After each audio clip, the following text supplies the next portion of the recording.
Working with a team with Wally Milligan. Take one.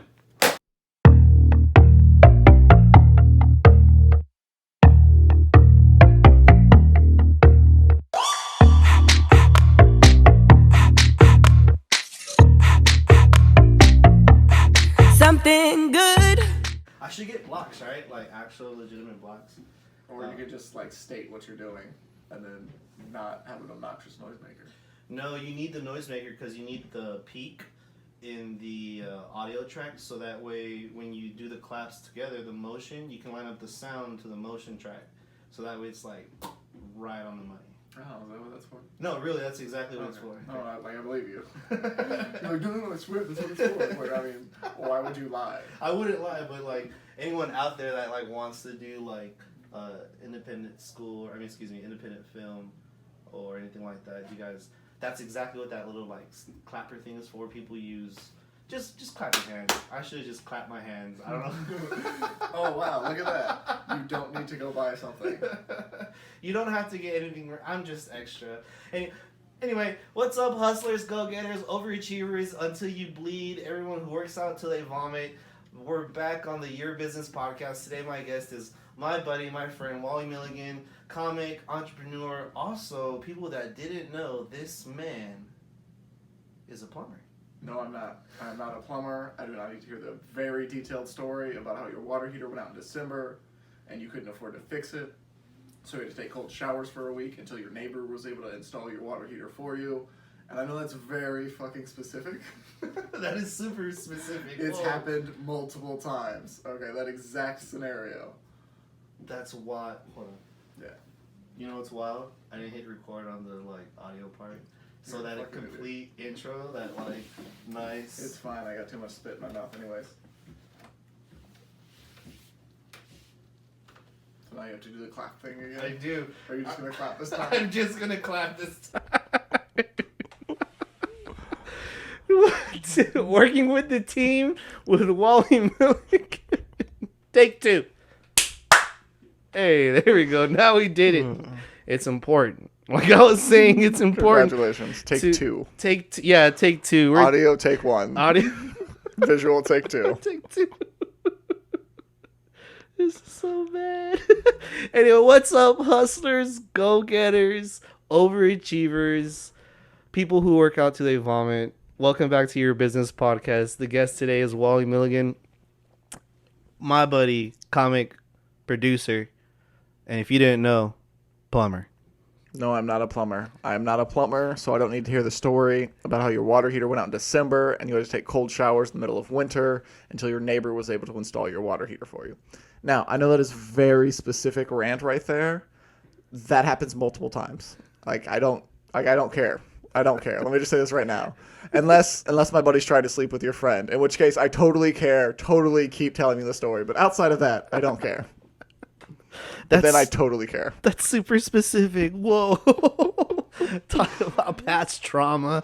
No, I've been there, man. But so I brought you on today is because like we both have come from blue collar working fields. Myself in the construction business with my painting with my family. So working with family members can always be fictitious. You know, that's always been there, done that. That's all. You know, that's always a grind in and of itself. So, but I always want to bring other people on and get their perspective of working, let's say individually, or today specifically working as an individual or in a team. So just kind of like, when was the first? Because I know you are almost a master plumber on your side. Less than a year, yeah. Less than a year. Okay, that's an achievement in and of itself. Not many people can say that they're a master craftsman at something, because it does take technical skill and hours that have to be verified by another accredited plumber, correct? By a responsible master plumber, yes. Right. And then you still have to take the exam per the state. Yes. And then for my master's, I don't have to take any classes, but I had to take classes before I could even take my test for my tradesman or my journeyman. Gotcha. So there's checks and balances. Like, you can't just go walk in someone's house and change someone's water heater just like willy-nilly. I mean, you can. It's not safe. Yeah. You shouldn't do that. And then my thing with plumbing, I tell people all the time, is it's not difficult. Most of it's not difficult. Some of it is. But it's even the things that are easy, it's also very easy to mess them up. And that's where it God. comes in. Kind of like a sandwich. Super easy to make, but easy to mess up. Yeah. Okay, cool. So don't be messing up sandwiches out there, dude. Do you leave the crust on with sandwiches? Yeah. Okay, cool. So, if I have a PB and J, I'll Okay. just eat it, and then I'll leave like the last corner, including the crust, because I need the crust to like keep the jelly in place. Okay. But if it's not a PB and J, and even it's like, just like a cheeseburger, like I'll eat around the crust first, and then eat the center last. Oh, okay. So you edge and then you work your way in. Yeah, just because the crust is the least enjoyable part. Okay, okay. And so it's like meat and cheese and stuff, like it stays in there. But if it's jelly, it'll just like slosh out, and so you need to be Oh. able to like pinch the crust. I got you. I got you. So you Pinch the crust. pinch the crust. Hashtag pinch the crust. Hashtag pinch the crust. You need the crust to keep the jelly on. Mothers, stop cutting the crust off. We need it. Why do you think your kids are a giant sticky jelly mess? That's because you cut the crust off their sandwich. They need to learn to grow up. Or get a second job so you can afford Smuckables. I don't know. Sorry, Mom. Sorry. Yeah, but you have to thaw those in advance. That was terrible. I If don't you know read why. the instructions, it's like you have to thaw them for an hour, and they're technically only good for the next 8 hours in the fridge. This is true. I don't know where that came from. There's been a battle for Smuckers here in the house because we'll go buy a pack and it'll last a day. And there's three. Yeah, because it's amazing because you don't have to do it. You just, like, it's there. You just grab it and you eat it. Yeah, so there's three grown men in the same building fighting over pre-built PB and J's. But when was the first time you had to like take over a team? Because I can only understand that like you have to work your way up through a trade and like learn different aspects or learn how to do the same thing different ways from different people, right? Yeah, so I was working as an apprentice for 3 years. Technically, you can test after 2 years. I didn't hit the full 3, but I was working with, like, he's a good buddy. He works with me now again. Dirk, he's a master plumber. And so I was working with Dirk, and not only was I learning a lot from him because he knows a lot, but he's also, like, he's a real good buddy. And so, like, we got along. Like, I've never had a working relationship with anybody outside of Dirk where I was like, I actually like this guy. Like, we would hang out after work every day. Okay, cool. So then So like 3 years as an apprentice, and then I tested, and then I was allowed to run my own truck. And then I worked at that company for another year, had a helper off and on sometimes, normally only when I had a big job. And then I quit working there, went to work for my brother-in-law. Like I said, like been there, done that with the family thing. And then for the first year it was fun and it worked. The second year it wasn't fun anymore, but it still worked. And then that third year, which is coincidentally when I finally did get a helper over there, because I was working by myself. My brother was like, yeah, I'll just come help you out. I'm like, dude, I'm sitting here, like, I need to lift a water heater. I need your help for 5 seconds. But you're at the gym for 2 hours. And so I'm sitting at this person's house for 2 hours. They don't have hot water. Half the time they don't have water at all because it's bleeding by somewhere. So the water's just off. It's like, oh, you okay? Yep, just waiting on my brother-in-law. No, it's fine. It's fine. I'm sorry that you don't have water. But his team is just on a run right now playing basketball. They just keep winning. So, he can't, help his business run functionally or anything like that. He's got to he's got to defend that victory. Dang. So you worked for smaller plumbing companies and then larger plumbing companies before? Mainly smaller. I'm working at the third company I've worked at. And I think we have 5 crews now, counting me. And that's the biggest out of any company I've ever worked at. Okay. So 5 crews. So that's 5 different trucks. Yeah, 5 trucks. And then I'm now one of 2 guys without an apprentice. And so I normally work by myself anyways.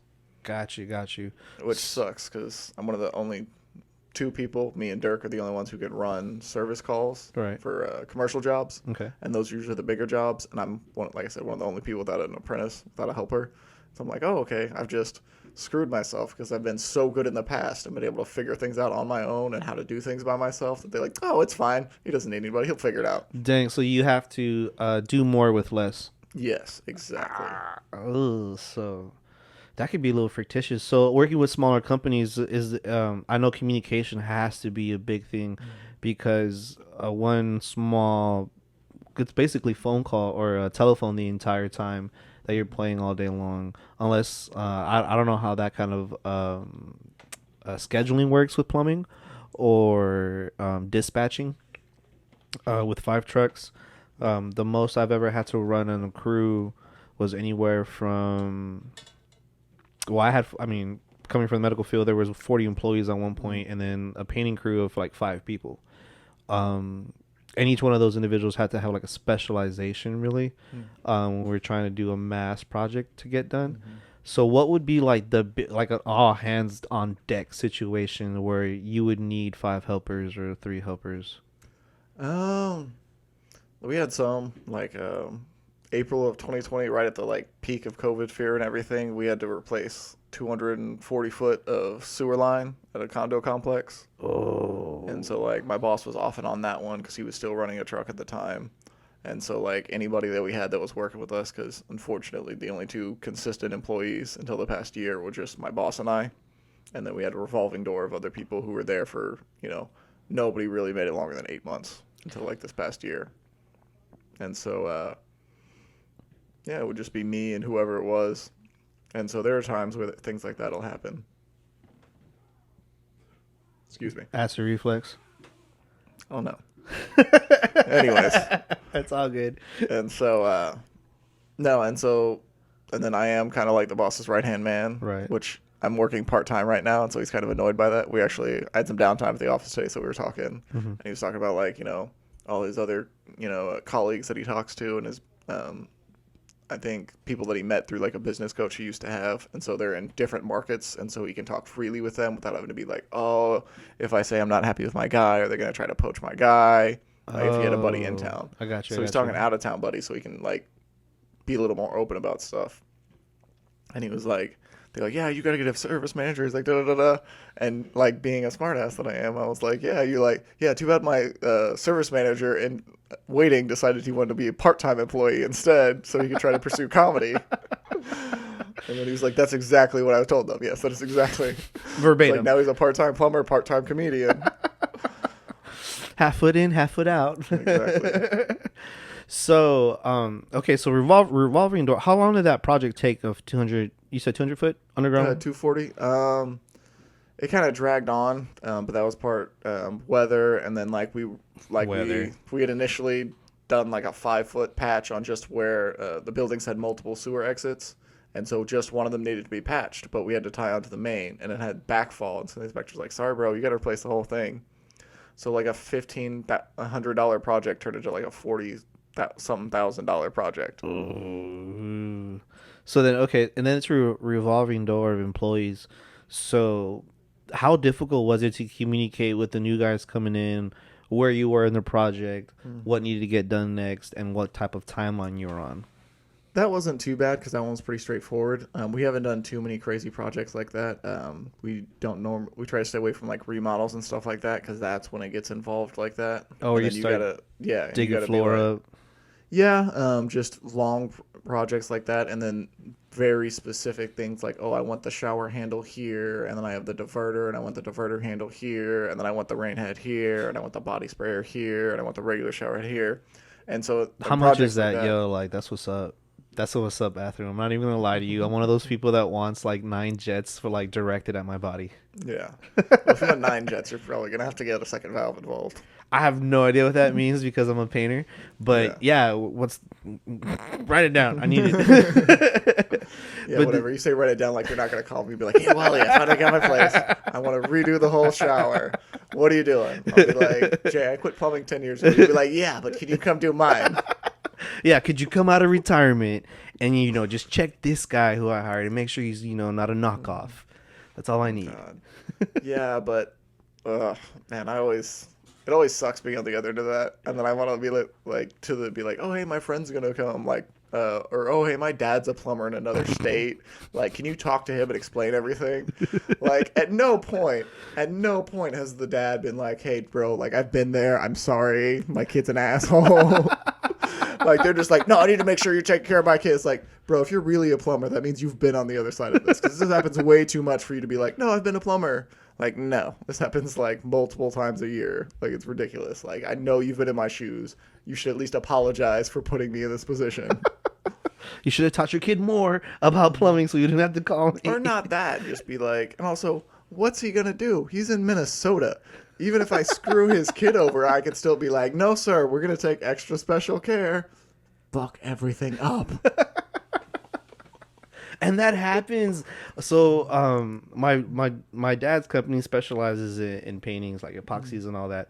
But my brother and I, we would do side jobs from like decking, basically pure contracting, right? Pure. And every now and then we would take on jobs that were that started by other people, and we're like, I'm sorry, that's It's yeah, the worst. yeah, Oh my like god. look, I know they quoted you this number, but because they did X, Y, and Z, I'm gonna have to do P, G, and A to things, so it's gonna be triple the amount just to get it correct.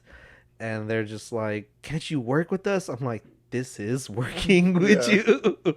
So, Fucking, or when a lot of times they'll be like, yeah, well, my neighbor's like normally he does like swaps my hose bibs and everything, so he kind of started the project and da da da da. And it's gonna be like, oh well, here's the price. Like, oh, it's how much? But he already did half the work. Yes, and now I have to go back. I have to completely remove everything that he did because he is obviously an idiot. There's a reason he stopped answering the phone when you called him because he got halfway into this project and realized I have no idea what I'm doing. This is not worth the money I'm going to be getting paid. I'm just gonna walk away and not answer the phone. So it's like, yeah, it would have been, it would have been X. Now it's X times 1.5 because I got to spend all the time undoing everything he already did. wow. Have you ever been in a situation where you've taken over the project and you have to absolve the previous team, or like you know take put them onto your team for the project? No, we've never done anything like that. Oh, you're lucky. Yeah, because That's normally nice. in that situation, it means they fucked something up and Yeah. they've messed it up so bad that the homeowner's like, no, I don't want them back in my house. And so it's like at that point, it's like, no, we're not going to bring the person back in. There was this one time actually, we had hired this new guy and he didn't last very long, which it's good because I kind of want to kick his teeth in. Like, I made somebody made I was online. We were after it was like a job, and so I was sitting there, I was scrolling, and it was it was when Trump was talking about banning TikTok back in 2020. Okay. And it was like, yeah, so now if you want to see 16-year-old dance, you have to get on a plane with Bill Clinton. Wow. So I was like, oh, it's a dark joke, but I thought it was hilarious. So I showed him, and he didn't go, haha, that's funny. He goes, yeah, go Bill. That's weird. He was like, That's hey, a bro. really weird response to that. And this was the tail end of a 30 straight hour shift, like worked through the night. Like we got to try to nap, but it was right next to people busting concrete. Oh yeah, yeah, exactly. Yeah, and so it was Good like, luck. I mean, I got maybe like 30 seconds worth of sleep across that 3 hours. Yeah, sure, that probably happened. Yeah. So I've been told. You're like all your And sweaters so are like on I your didn't head. realize it or anything, but after the moment, I was like, wait a minute, this asshole works for my 17-year-old niece. Like, I don't like him. Yeah, no, that's not okay. Yeah. Wow, what a creep. That's Yeah. icky. Anyways, so yeah, he had gone to a job, and then the customer was like a repeat customer. I had been there, my boss had been there. We'd done amazing work before, and so Right. she was like, "All right," like, and that was part of what the revolving door situation was my boss and I were both trained by my first plumbing boss, Okay. and so as soon as he saw he saw the name on my application, he's like, "Oh, this guy will work fine. This guy's gonna work out just fine. He worked for that asshole for 4 years. Like, it's gonna be great." Got it. Yeah, and so like we were trained by the same guy, so we have the same standards. Right. And so that's part of the reason my boss and I have gotten work-wise things have worked out. Because in plumbing, especially, and I know it's not the only thing, but in plumbing, there's this thing of there's the right way to do it and there's the boss's way to do it. And you're supposed to always do the boss's way. Mm-hmm. And that's why things didn't work out with my brother-in-law. So I was like, no, I'm not going to do it.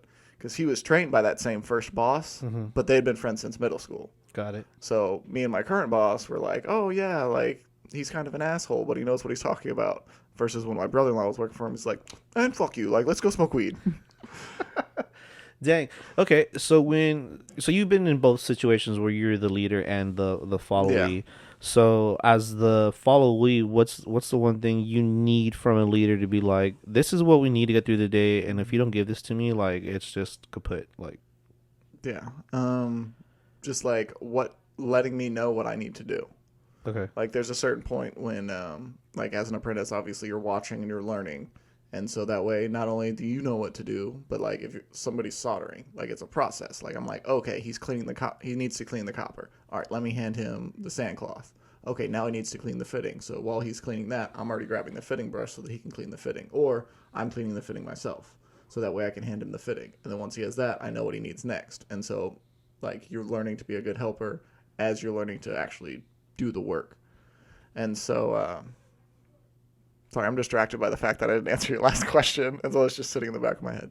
But anyways, and so you got to let them know what to do. And then at some point, yeah, that apprentice does need to know what to do. But at the same time, if they haven't been trained, then like, why are you getting mad at them? You haven't trained them like what to know. Right. It's more your fault.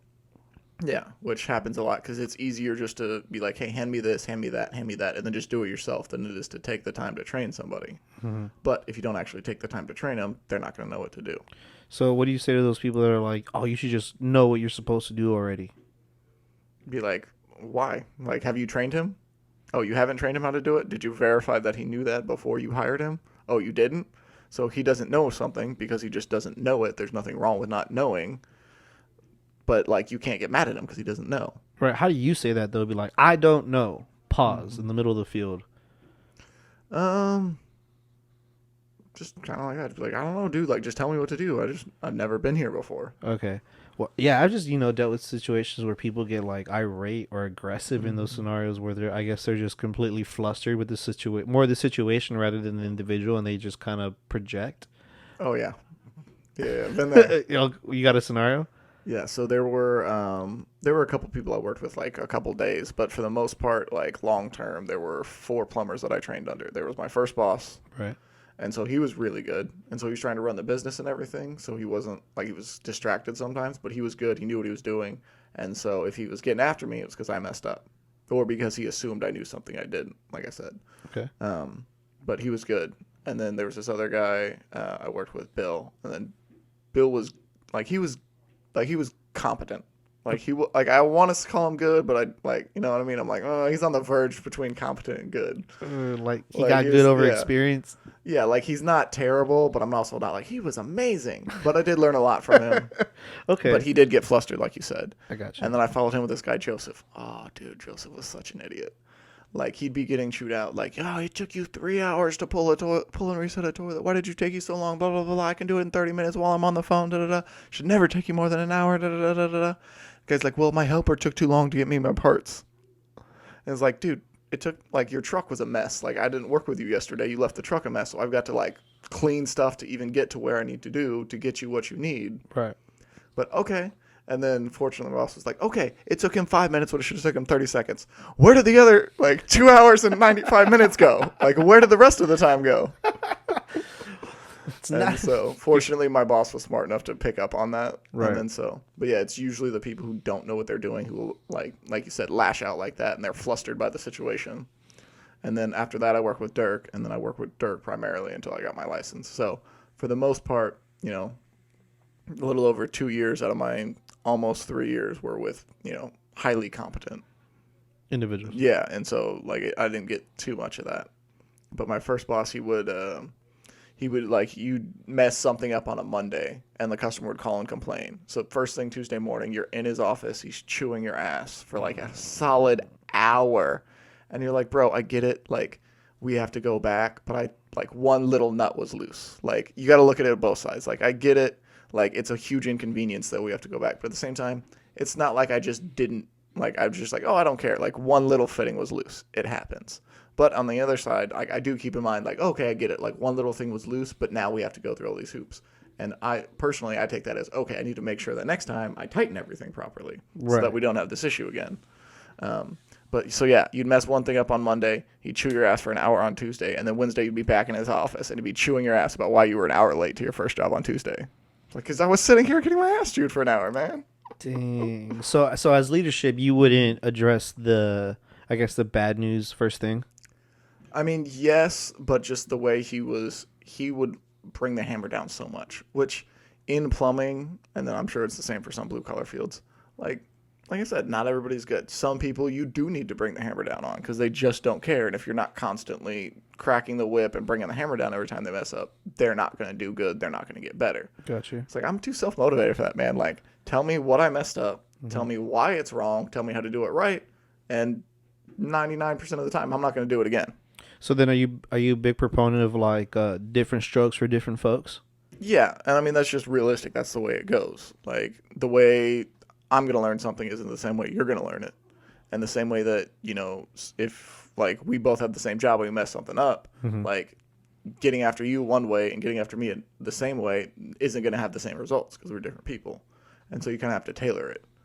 Right, You but know, who's I guess who's the more responsibility on to adapt, the teacher or the student?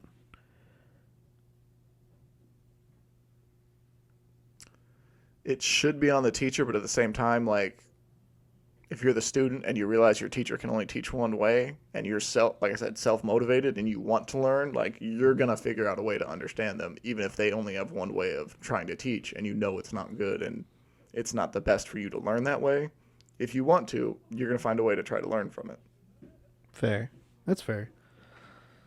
Dang, I would spend hours lecturing people on like customer service, like there's just certain things you shouldn't do, like bedside manner, just normal bedside manner Yeah. in the medical field, just like things like that. But it was just surprising on how little so many people don't know how to communicate with one another on a regular basis, on just clear ideas and just understanding the other person across from you.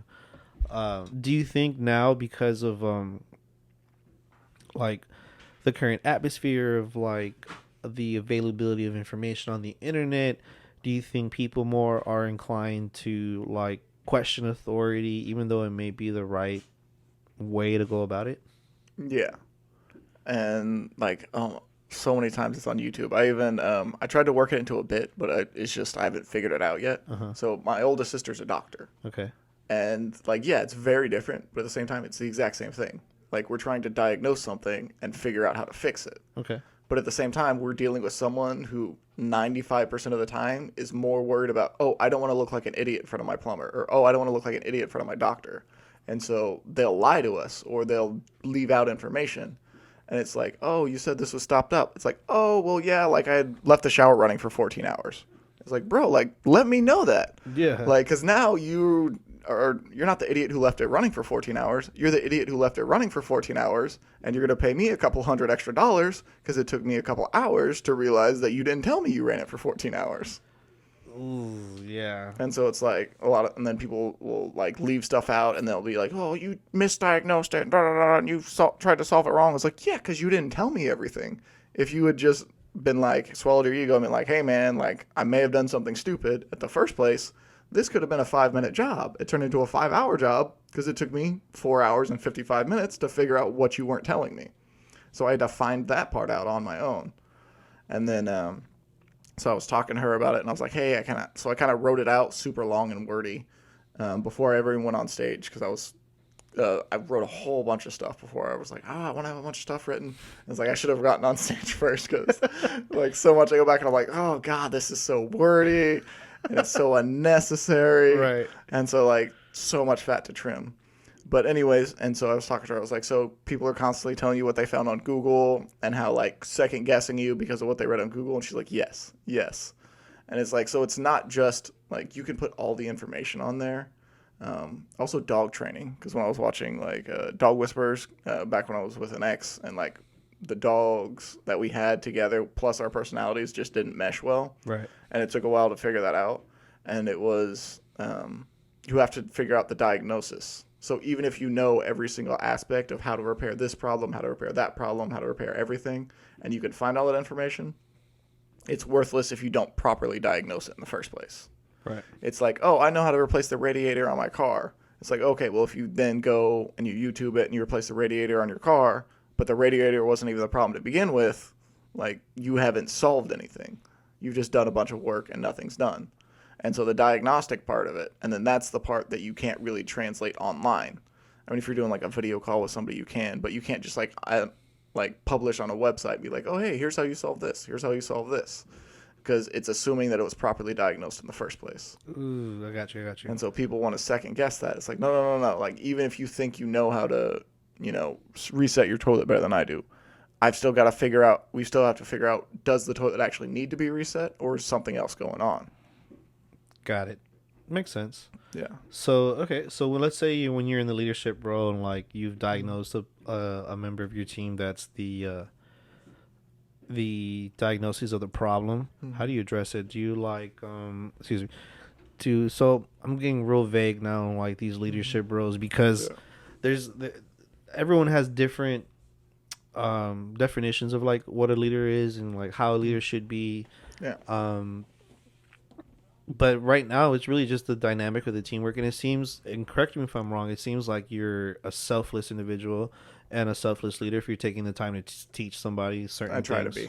It's not my natural instinct, but I put in effort. It's definitely effort given, and it's time consuming, especially if you're on a contractual basis and it's a time crunch rather than hourly. The issue there, difference between contract work and hour work, we know the difference. Oh yeah. So the dynamic of a team is super important, especially for me in a team of painters. I could have one extra guy, and it would mean that I would have to at least knock out a whole nother house for me to be able to afford that guy. And so a lot of times it's that dance between, hey, sorry, you're the weakest person on the team. I can't really have you today. I'm going to work a little bit harder to maybe bring you back on. But then there's that... you got to step up your game if I bring you back on. Exactly. So then how do you have that how do you bring someone up faster? A big part of it is the individual. Okay. Because if it's all right, you're willing to learn and you're competent and you're actually good. Like I was saying, my niece worked with me a couple summers ago. Okay. It was just like a summer job for her, basically. She was a 17-year-old girl. I've had some good ones since then, but at the time, hands down, best apprentice I've ever had. Really? 17-year-old girl. Yeah, because she cared. She was willing to learn. Okay, the main thing was she wasn't on her fucking phone. It's all you grown men constantly on your phone. She is a 17-year-old girl at the time. Should be the poster child of her phone glued to her hand, and she was able to put it away better than grown men. Wow, grown men. So that was part of it. But like I said though, she was not only willing to put her phone away, she was willing to listen, she was willing to learn, she was willing to do the work. And so if it's a motivated individual and they're intelligent enough to pick up what's going on and they're willing to do the hard work, then yeah, absolutely. Like I said, it mainly depends on that individual and how they receive things. I got you. Do you let them fail and then correct them, or do you stop them right before they fail? It depends on... This is when the selfishness starts to kick in. Okay. It depends on how much time it's going to cost me. Okay. I'm not going to let them make something. It's if they do that, it's going to take 5 hours to make... No. I'll stop you before you do that. But normally I'm more in preventative type. And so it's I want to be hey, do it this way.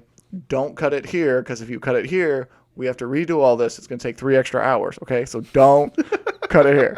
They're all shaking when they're going to go do it. Yeah, and so I'm more of the preventative. I'm not usually the let them make a mistake.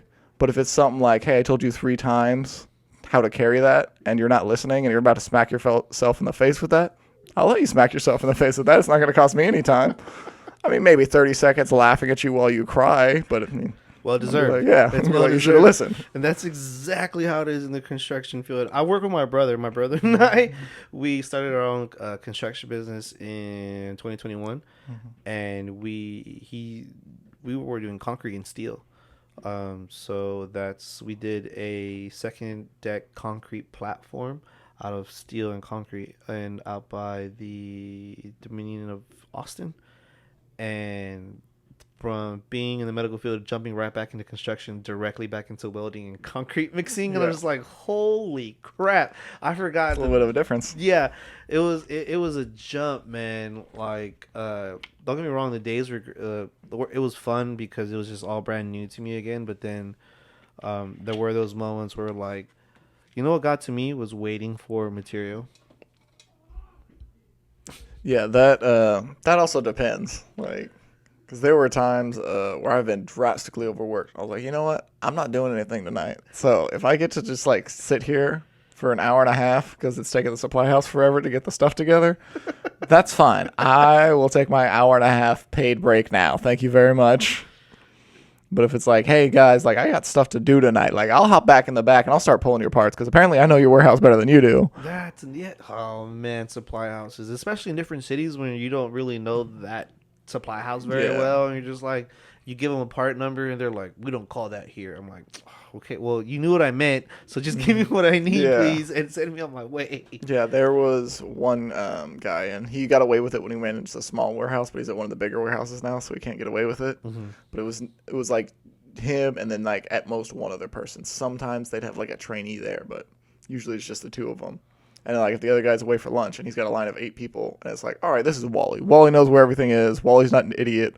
Wally's honest. Wally's not gonna steal anything. Right. He's like, dude, if I'm in this line, fuck it. You go in the back, you pull all your shit, and then you bring it up here. You don't even have to bring it up here. Just give me a list of everything you pulled. I'll write up your ticket. Your boss doesn't give a shit. He doesn't need the receipt in his hands today. So next time you walk in, you leave me that list, and next time you walk in, here's your receipt from last time, sir. But that's a build that's rapport that you built over time. Yeah. And I wasn't the only one he had that kind of relationship with, but there were, like I said, there was a short list of people where he's like, all right, like, it's going to save us both time, and I know I can trust you to be honest and not screw this up. Go pull your parts, man. I got other stuff to do. Exactly. And to have that kind of relationship, it's I want to say it's a level of a non-communicative level of high trust. I could be making shit up at this point, but it's a language of it's an agreement of high trust. Yeah. So you obviously they're not going to overcharge you if you give them vice versa. Mm-hmm. But okay. So have there been any other scenarios where you've had to walk away from a team or say, I've done everything I can? Like, just kind of like throw your hands and just been like... I'm working with this individual again. Not directly, but it's one of those situations where it's like, all right. So I'm going to... Like a month ago, I would have been like, I'm never working with this person again. Like, I can just let this fly. But no. Yeah, so like we're not directly above or over each other, but there's a little bit of overlap, and so I'm gonna stay professional on this one. I got you. Okay. So clearly, being on a team, there has to be some form of conflict resolution. Mm-hmm. And that sounds like it's super difficult with this individual. Yeah. So is that more because it's not a reciprocated discussion? It's more one-sided on all the nice things I said about when my niece was working with me, about hardworking, off her phone, wasn't on her phone all the time, intelligent, willing to work hard, willing to learn. She said intelligent. None of these things are applicable to this individual. Yeah, and so it's just one of those things where it's like, if you mess up, that's fine. But if you're sorry and you're willing and able to learn and make up for it, I can work with that. Okay. But if you're not, like, get out of my face and just let me do my thing. Okay. Like, at most, bring me things and then take them back when I'm done with them. But, like, other than that, like, I don't want to trust you. Like, this guy was working with me, and he would always get mad that, like, I wouldn't let him do anything. It's like, yeah, because you suck at everything you do, and you don't care. Like, it's one thing to suck. It's another thing to not care. I guess that's a great way to summarize it. Yeah. So what is caring? Like, like I said, like, you're willing to learn. You're willing to make up for your mistakes. You're willing to work hard. Like, if you can't do those 3 things, or you're not willing to do all 3 of those things, like, I don't even want you on my truck. Like, get out of here. Showing up on time. Yeah, stuff like that. But that's all part of that caring and being willing to do the hard work, which showing up on time isn't that hard, but for some people, apparently it is. It can be a little difficult sometimes. I can understand. I can, personally. I mean, every now and then's one thing, but if you're late every single day... Okay, yeah, every day, no, that's bad. Shit happens. No, if shit happens every day, that's not shit happening. That's just how shit is. That's good. I'm not going to forget that. Dang, it made me lost my train of thought. I'm very funny. I was telling my girlfriend this, like... If you keep listening, at some point, if you listen long enough, at some point, I will be funny. I might swing and I miss, but I will keep swinging. Oh my gosh, I'm trying to pull it back from like you having this conflict with this extra person in your truck, and I'm imagining you sitting in this like work van, and it only has the 2 cargo seats in the front. Yeah, that's exactly what it is. And there's a cage right behind you. My very first day of plumbing, there was we're in sealed cabs now, so it's like plastic with like a sliding door, but yeah, same thing. The very first day I ever did plumbing, I worked with this guy Clay. I worked with him like twice, like 2 days total. Right. The first one was my very first day, and then he was like trying to talk to me, get to know me. I was like, nah, man, like I'd rather like you see that I'm a good worker, and then like because I was also paranoid about annoying people. Right. And so I was like, I'd rather like you get to see me and then get to know me. And he's like, dude, we're going to be spending more time together than anybody in your you and anybody in your family, you and your friends, you and your girlfriend. Like, and 90% of the time, it's you're within arm's reach of each other. Yeah. And so it's like you really do. And so it's not just like, oh man, it's like, oh, that one bitch at the office, but there's like 30 people. No, it's like you and this one person for 60 hours a week sometimes. And you're like, God. yeah, for 50 plus hours of that, you're within arm's reach of each other. And then so it's just like there's no, like, it's like if there's just that little bit of tension, there's no like, you know what? I'm going to, like, my desk is over here. Their desk is over there. Like, it's fine. No. Like, you're, boom, all week long. So so not to put out any, I know I've heard of other industries having, drag down knockout fights and behind closed doors between two gentlemen. I don't know how it works in the other industries on that side. I'm usually pretty non-confrontational. Since I got to comedy, I'm a little bit less so. But no, I was never one of those people. I was always the type of person who was like, whatever, like, me and this individual even had discussions. Like, we don't like each other. Like, that's fine. Like, let's just be civil while we're here. We don't have to get along. We don't have to like each other.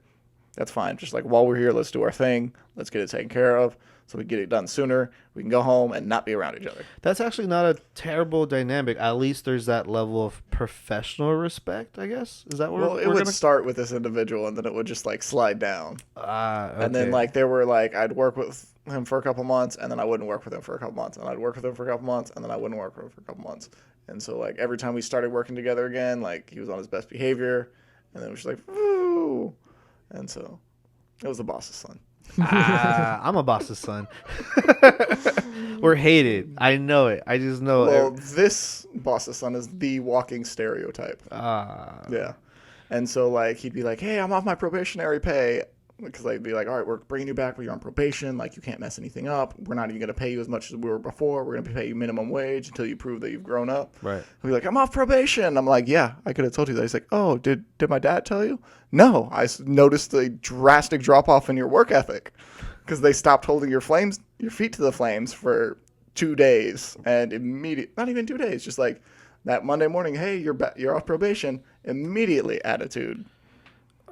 Cutting corners and everything. Dang. Yeah. Nope. That would not fly here. I think I'm giving like extra fire because I'm the boss's son. Yeah, it's different. And so in my experience, the way it goes is it's only a matter of time. Either the employer or the employee, one of them is going to want extra because of that family relationship. It might be the boss's entitled son being like, why can't I just get paid more than everybody and not actually do any work? Right. And then there are times where it's like, well, you're my employee, but you're also my family. I'm, doing you a favor, letting you work here, so you should work extra hard. You should outperform everybody. Yeah, that one. And it's like, yeah. And so it's like, no. And so it just feels like, and then being in that experience and then also seeing it, like my boss and his son, and then just also other people that, like, I know, like, oh, okay, that's my buddy. I've never worked with him, but he works at that company, and then his dad works there, or their son works there, or whatever. And so just looking at them from the outside in, and then also being in that experience once, 100% of the time, it's just a matter of time until somebody expects something extra because of the family relationship. Yeah, there has to be a lot of ego checking in that dynamic. I know I do myself a lot. Mm-hmm. Because hell, dude, I don't deserve anything. I didn't build anything. Like, yeah. I just had to be adjacent when it got built. But so then at the end of the day, like for a diverse team to work, hands down, there has to be communication. So if like you have an issue or a problem, you have to bring it to your leadership or even to your like the people that you're like ass and elbows next to. There has to be a level of humility. Right, you can't come in with the ego or pride, thinking you know everything. Especially if it's like a group effort, or if there's someone that they may be of less value of intelligence or experience than you are in that scenario. But in that moment, it's their name on the project or the stamp, and they're the leader at that moment, so they're taking that responsibility as they should in leadership. So accountability is the other thing.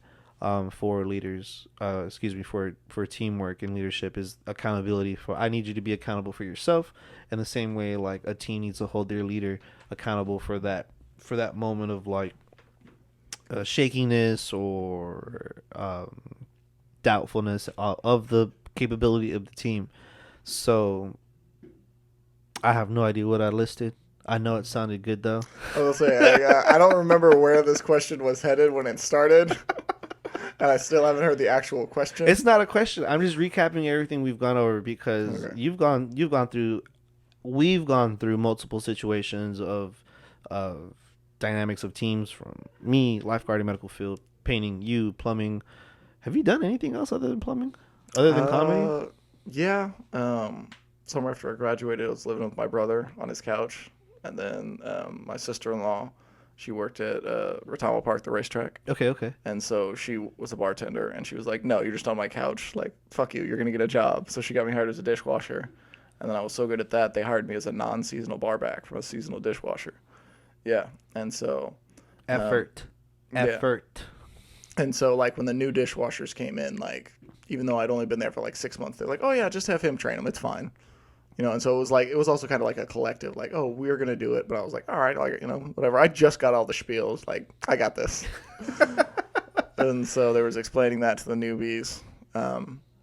So yeah, and then the bar back, I was always the bottom guy on the bar back, like totem pole. Right. But it was a nicer job, so it was like, all right. So it was still an upgrade, even though I was on the bottom of the totem pole versus towards the top.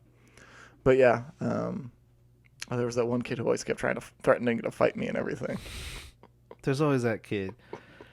What if I, snuck up from behind you and gave you a rear naked choke? Or what if No, he wouldn't say that. He would just be like, "Oh, fuck you, man. Like, I'll fucking fight." It's like, dude, we're washing dishes for minimum wage. Like, I don't care, bro. Like, I don't care. Like, why are you this upset? It's like, just shut up, wash dishes, and go home. Like, you are literally allowed to wear headphones the entire day and just listen to music, and we don't have to talk to each other at all. Like, this is not a teamwork necessary job. Like, you wash your dishes and put them in the machine. I'll wash my dishes and then put them in the machine. Like, why is there beef, dude? And then I guess there's those members of the team who take their role a little too seriously, and they need that moment of humility. Be like, "Hey, man, I'm gonna need you to knock it down 20%. Okay, we're at Panera. Yeah, okay? It's not plastic surgery, or it's not well, it's not car wreck." Yeah, but so what level? So then, what level does someone need to be committed to come work on Wally Milligan's team? Like, they just have to come give a shit? Is that really it, Wally? They just got to give a shit? I mean, yeah, because at the end of the day, because if you give a shit, like, we can deal with almost any other problem if you give a shit. Because Right. most problems are caused by not giving a shit. And so it's like, oh, you made a mistake? That's fine. It was an accident. Oh, you're repeatedly making mistakes because you just don't care? That's different. Like, it's one thing if it's like, oh, I messed up. All right, mistakes happen. Accidents happen. Not a big deal.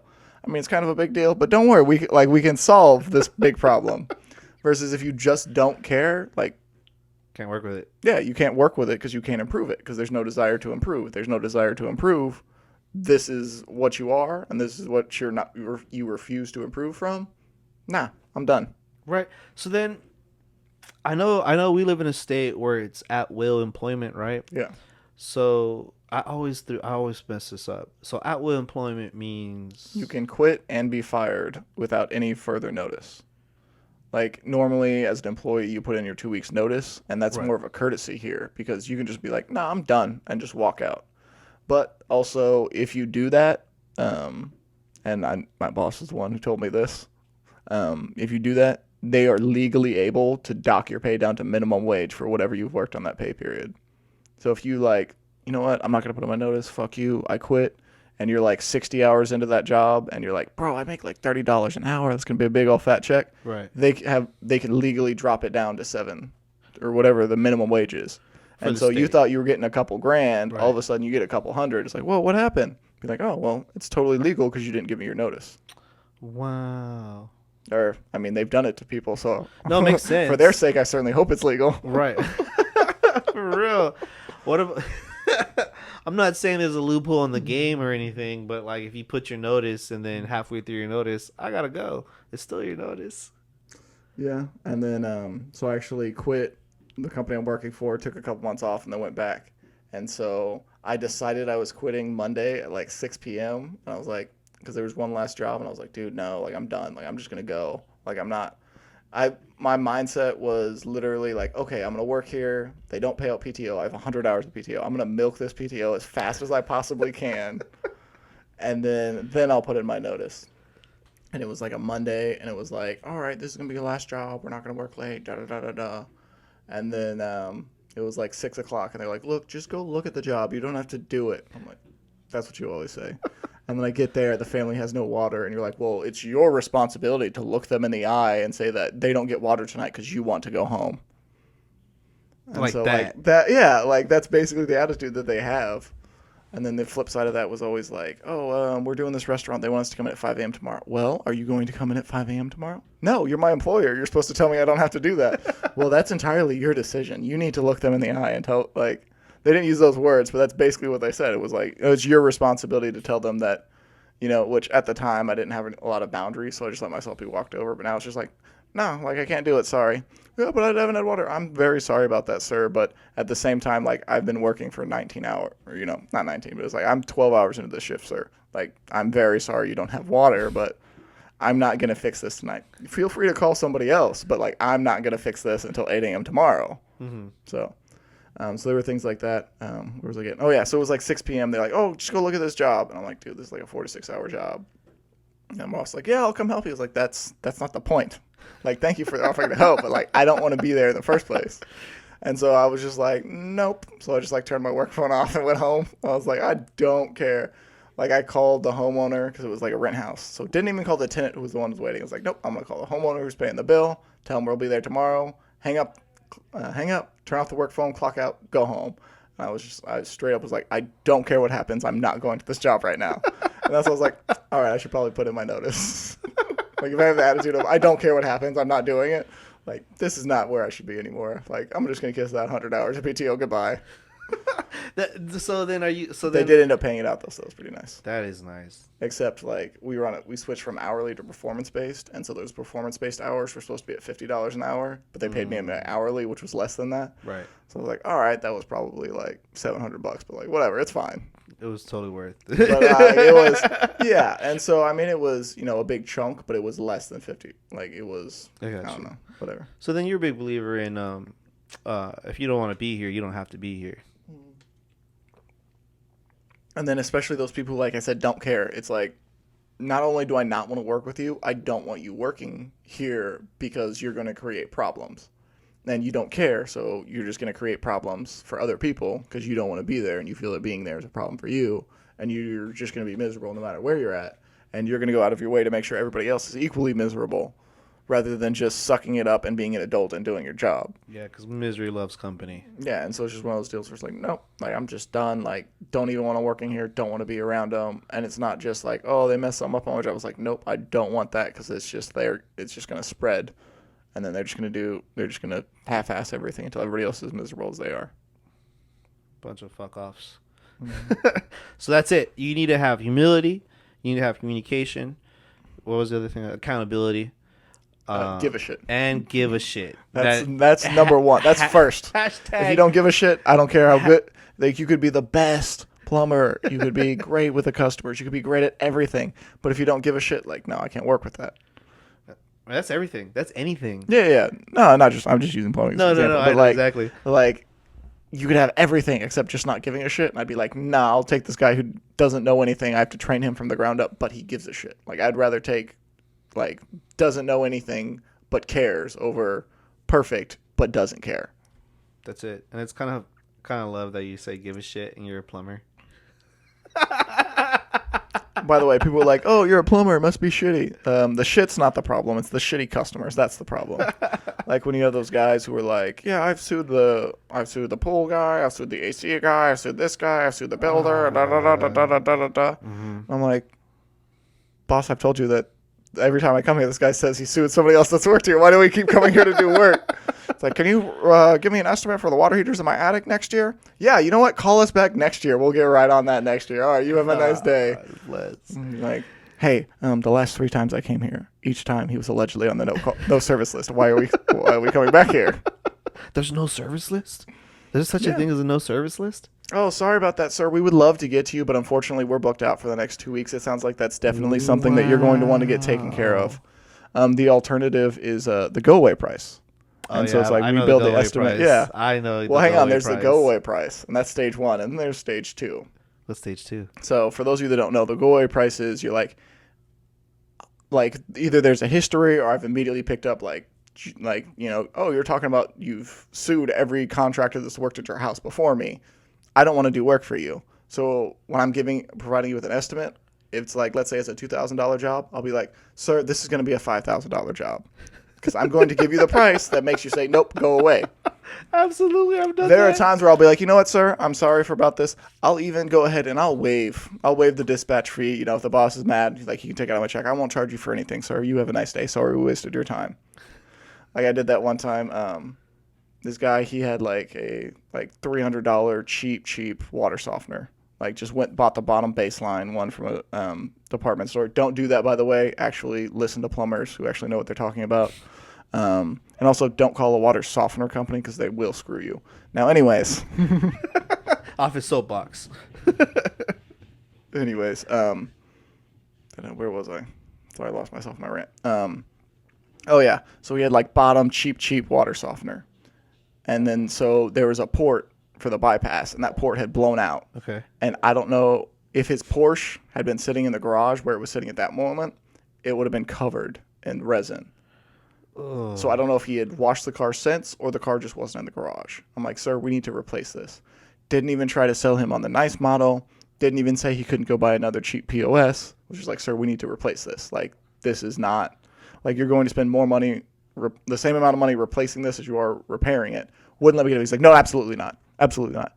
It's like, bro, like, you're going to, like, your Porsche. I don't know how many dozens of thousands of dollars, if not hundreds of thousands of dollars this car was, but you're not going to spend $1,000 to protect your $100,000 car. You're just going to be like, nope, I don't want to spend more than $50. I don't care if it ruins my $100,000 car. So I was like, you know what, sir? I didn't even give that guy the go-away price. I just left. So the go-away price is the price I tell you if I want you to tell me to go away. And then there's the fuck you go-away price. That's when sometimes you give the go-away price.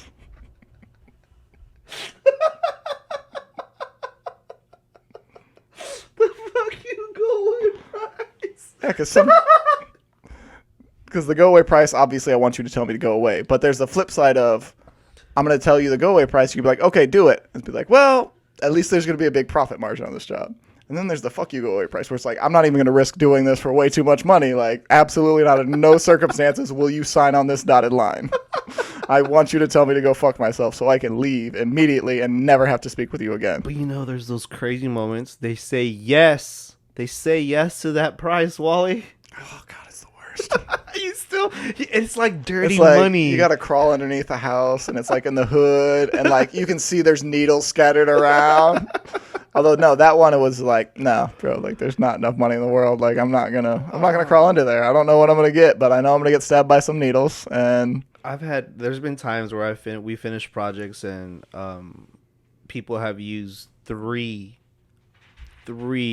whole rolls of blue tape to mark imperfections, and I am a perfectionist. That's like our quality, man. Like our reputation is big on like quick and perfection. So to have someone go blue tape something and like have a visual representation of an error that you did just makes you want to be like, you know what? Throw a completely 5-gallon bucket on their wall, start over, see if you like it. Yeah. In situations like that. But I completely understand, man.